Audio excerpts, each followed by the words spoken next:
Bienvenidos a la materia Economía 1. En este caso, vamos a comenzar con uno de los conceptos principales de la microeconomía, que es la definición de mercado. Para ello, los invito a ver el siguiente video.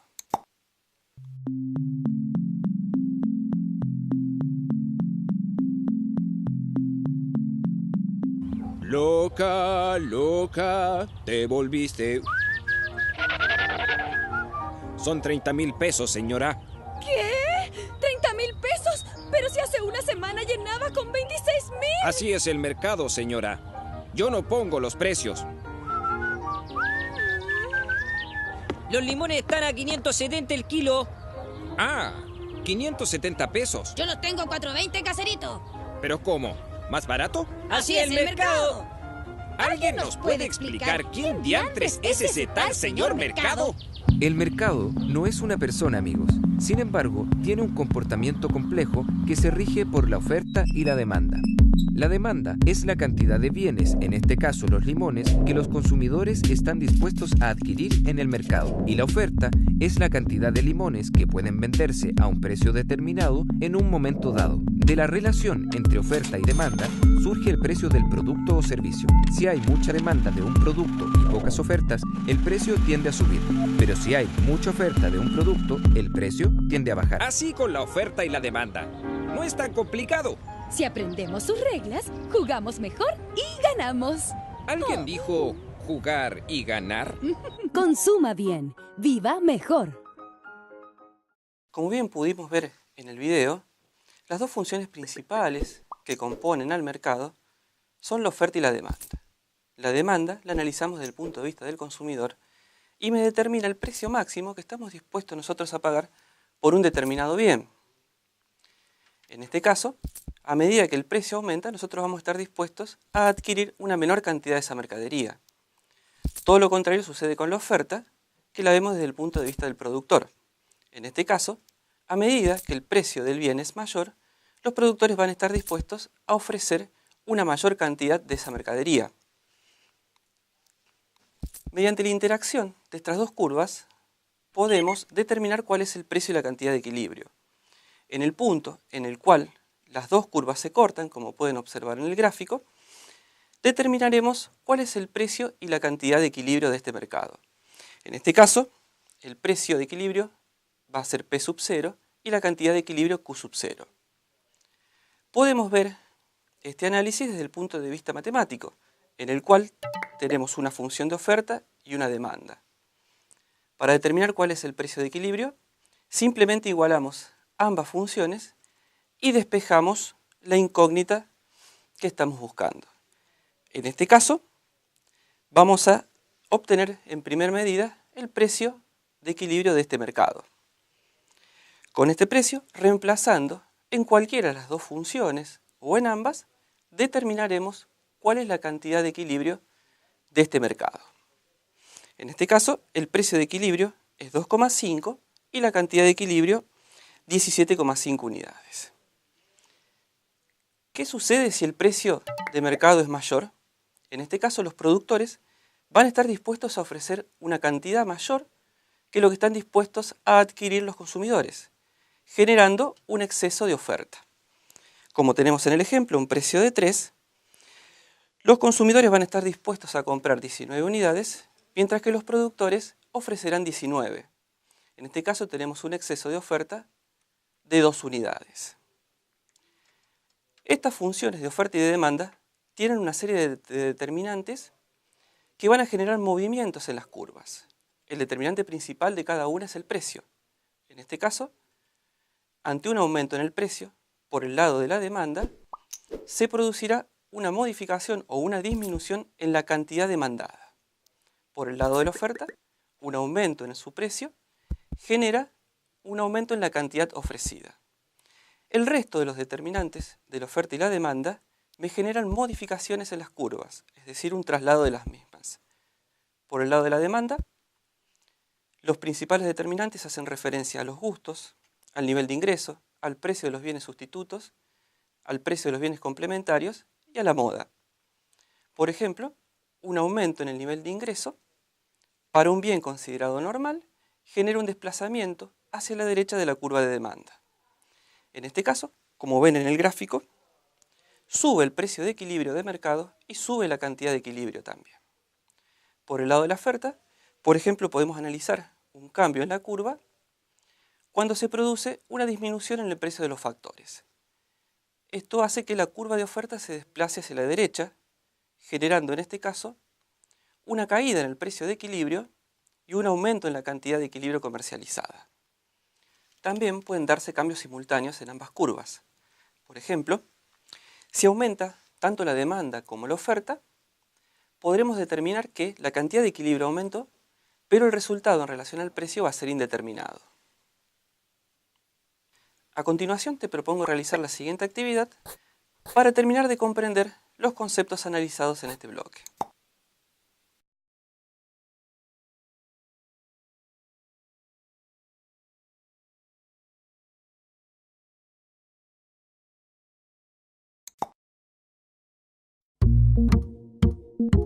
Como puedes ver en la tabla, en la imagen, hay que completarla en función del impacto que se produce en el precio y en la cantidad de equilibrio ante modificaciones en los determinantes de la oferta y demanda. Por ejemplo, si aparece una mejora tecnológica en la producción de mate cocido, eso implica una reducción en los costos de producción de este bien, generando un desplazamiento de la curva de oferta hacia la derecha. Eso genera un aumento en la cantidad de equilibrio.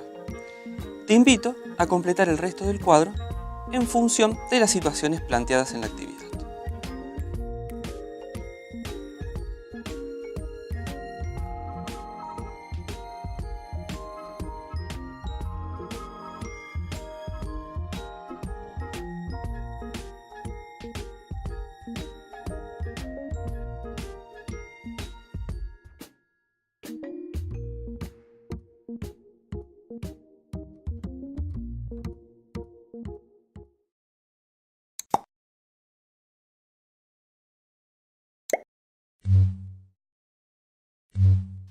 En esta ocasión vamos a ver el concepto de elasticidad. ¿Qué mide la elasticidad? La elasticidad mide el impacto de una variable en otra en términos porcentuales. Nosotros estudiamos 4 tipos de elasticidades. Por un lado tenemos la elasticidad de demanda y la elasticidad de oferta, que ambas miden el impacto que se produce en la cantidad demandada o en la cantidad ofrecida, respectivamente, ante un cambio porcentual en el precio. A su vez, vimos otros 2 tipos de elasticidades relacionadas con la demanda. Por un lado, la elasticidad de ingreso, que me mide el impacto que tiene el ingreso en la demanda, y la elasticidad cruzada, que me mide el impacto que tiene el precio de los bienes complementarios y sustitutos en la demanda del bien que estemos considerando. ¿Cómo podemos interpretar los resultados de estas elasticidades? Por ejemplo, en el caso de la elasticidad precio de la demanda, hay que tener en cuenta que esta siempre es negativa, por el hecho de que ante un aumento en el precio, la cantidad demandada disminuye. En este caso, si la elasticidad precio de la demanda es igual a menos 2, eso implicaría que ante un aumento en el 1% del precio de mercado, la cantidad demandada de este producto se reduciría en un 2%. Por otro lado, si tenemos en cuenta la elasticidad de ingreso de la demanda, esta puede asumir valores positivos o negativos. Si asume un valor positivo, estamos ante el caso de un bien normal, y si asume un valor negativo, estamos ante el caso de un bien inferior. En este caso, que la elasticidad de ingreso de la demanda sea igual a 1,5, me está indicando como primera medida que se trata de un bien normal, y que ante un aumento en el 1% del precio, la demanda de este bien sube en un 1,5%. Ahora bien, ¿cómo es posible calcular la elasticidad precio de la demanda? Para ello nos vamos a valer de 2 fórmulas. La primera de ellas para calcular la elasticidad puntual o la elasticidad punto, y a su vez podemos calcular la denominada elasticidad arco promedio. En el primer caso, la elasticidad punto va a ser igual al incremento en la cantidad demandada sobre el incremento en el precio por el precio sobre la cantidad.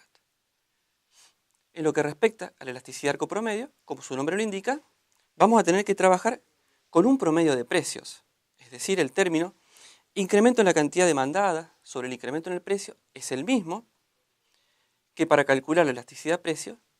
Sin embargo, en este caso, La segunda parte de la fórmula ya implica obtener un promedio de precios y cantidades. Es decir, se suman los dos precios, en el caso del ejemplo, P de x1 más P de x2, sobre la cantidad 1 más la cantidad 2. Ambos valores van a ser negativos por el hecho de que justamente la elasticidad precio de la demanda es negativa. Veamos unos ejercicios. Si el precio sube un 20% y la cantidad baja un 4%, ¿cuál es la elasticidad precio de la demanda? En este caso, podemos calcular utilizando términos porcentuales, ya que justamente la elasticidad precio me determina el cambio porcentual en una variable ante un cambio porcentual en otra. En este caso, el incremento porcentual en la cantidad es un 4%, lo dividimos por el 20% en que aumentó el precio y nos da una elasticidad de menos 0,2.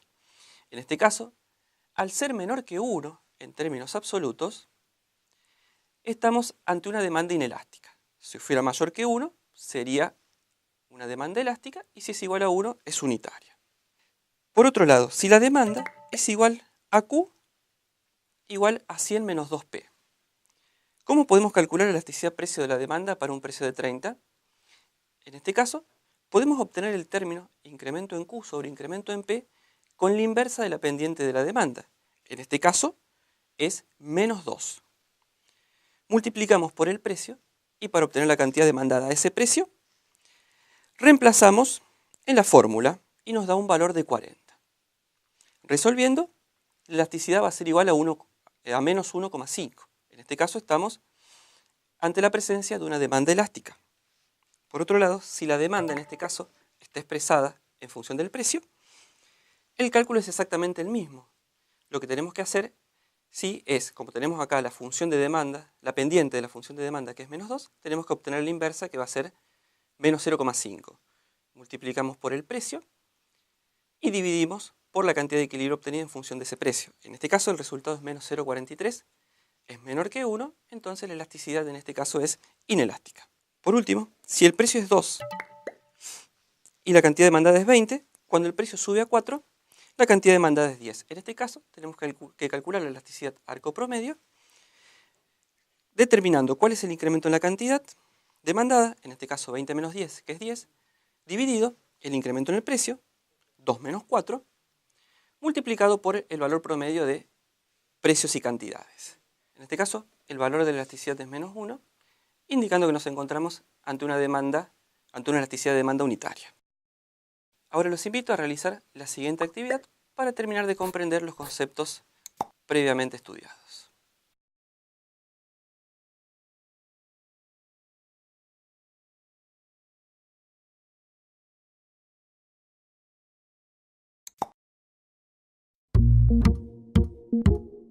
Como vemos, la actividad consiste en reemplazar o en completar la tabla con las consignas planteadas.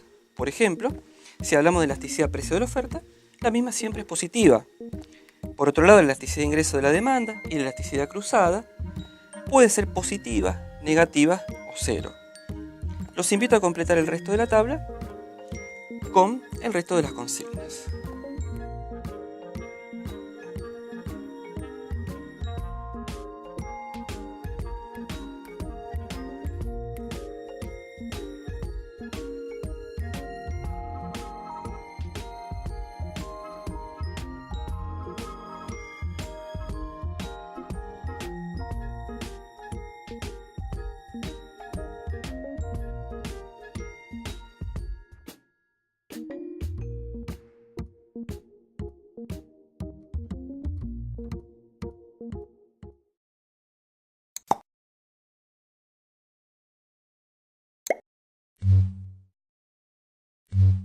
Como consumidores, continuamente estamos tomando decisiones en función de nuestro ingreso y los bienes que vamos a adquirir.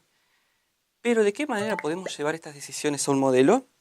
A través de la utilización de curvas de indiferencia podemos determinar cuál va a ser nuestro consumo o nuestra elección de consumo en términos de dos bienes y nuestro nivel de ingreso. Veamos las siguientes afirmaciones para determinar si son verdaderas o falsas.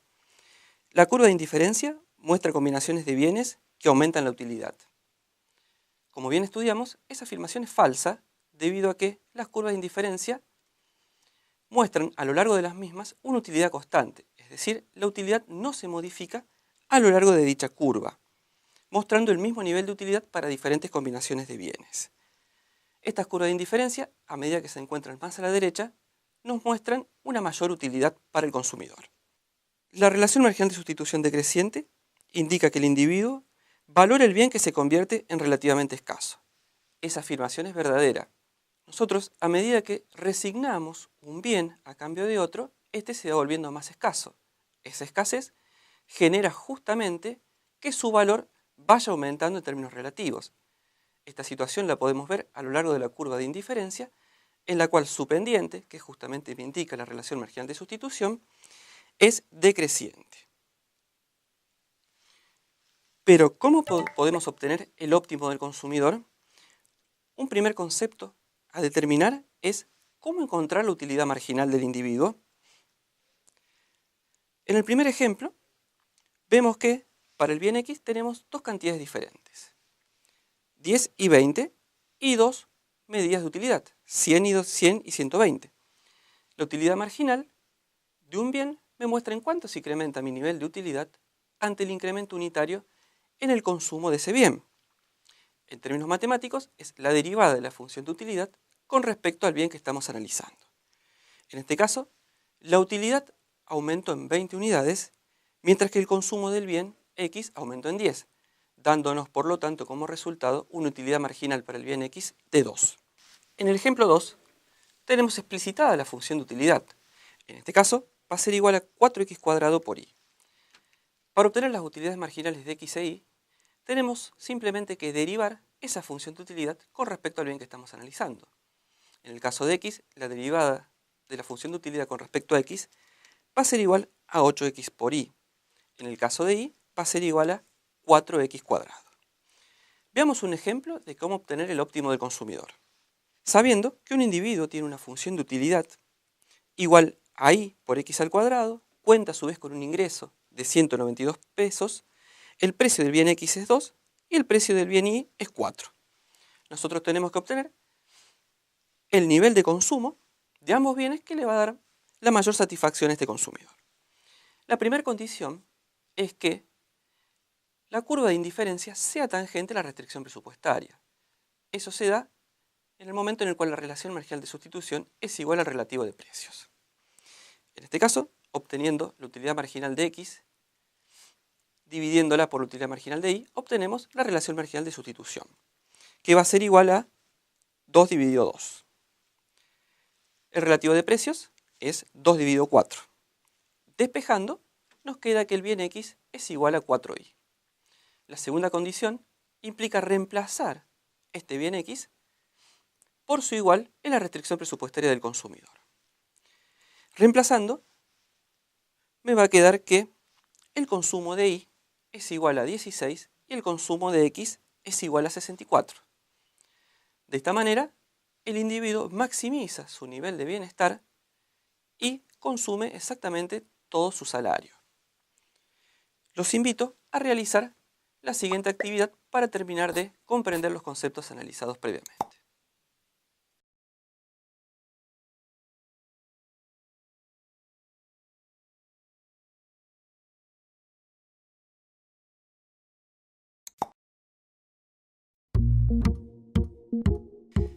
Para poder completar la tabla presentada en la actividad, es necesario, como primera medida, determinar cuál va a ser el consumo de alimentos y vestimenta. Para ello hay que seguir las condiciones de óptimo que vimos en la clase, es decir, igualar la relación marginal de sustitución al relativo de precios.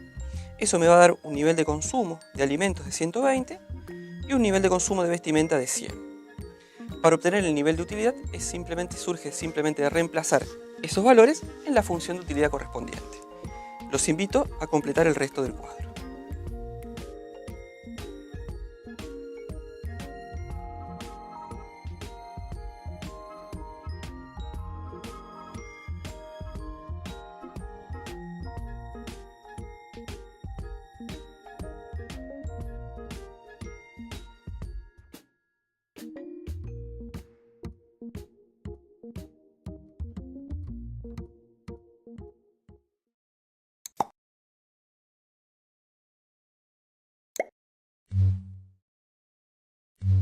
los invito a ver el siguiente video para conocer de qué manera podemos derivar la demanda individual de un consumidor.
Desde el punto de vista del consumidor, es importante analizar cambios, tanto en los precios como en su nivel de ingreso, para determinar cómo se van a realizar las modificaciones en el consumo de los dos bienes que estamos considerando. En el caso de una variación en el precio, vamos a formar la denominada curva de precio-consumo. En este caso, se trabaja modificando el precio de uno de los bienes. Nosotros trabajamos con el ejemplo del bien X. Por el lado del ingreso, la modificación en este implica un desplazamiento paralelo de la recta presupuestaria, implicando un nuevo nivel de consumo de ambos bienes. A través de la derivación de la curva de ingreso-consumo, obtenemos la denominada curva de Engel, la cual, como vemos, tiene un giro hacia la izquierda. La pendiente positiva de esta curva de Engel indica que estamos en la presencia de un bien normal. Por otro lado, cuando realiza el giro hacia la izquierda y la pendiente de la curva de Engel pasa a ser negativa, nos encontramos ante un bien inferior. Ante las modificaciones en los precios, se van a producir dos tipos de efectos. Por un lado, tenemos el efecto sustitución y a su vez tenemos el efecto ingreso. Pero ¿cómo podemos obtener cada uno de ellos? Lo primero a realizar es, ante una modificación, en el caso del ejemplo que estamos viendo, en el primer gráfico, se produjo una modificación en el precio del bien X. Esto implica que el consumidor va a poder adquirir una mayor cantidad de este bien, o de ambos en función de las nuevas preferencias que tenga. Para poder obtener los efectos sustitución y el efecto ingreso, lo que hacemos es quitarle tanta renta para que este consumidor vuelva a obtener el nivel de utilidad que tenía en un comienzo antes de la modificación en los precios. De esta manera, comparando el equilibrio inicial con el nuevo equilibrio obtenido, en este caso hablamos de los puntos A y B, obtenemos el denominado efecto sustitución. Y comparando el punto B con el punto C, podemos determinar cuál va a ser el efecto ingreso. Es importante considerar que el efecto sustitución es siempre positivo y el efecto ingreso puede ser positivo o negativo en función de si nos encontramos ante un bien normal o ante un bien inferior. En el caso de que el efecto ingreso sea mayor al efecto sustitución, lo que implicaría una reducción en el consumo del bien X, en este caso nos encontramos ante la presencia de un bien Giffen. Los invito a realizar la actividad integradora en el cual van a poder terminar de comprender todos los conceptos analizados durante el módulo. Les deseo el mayor de los éxitos en la realización de la misma.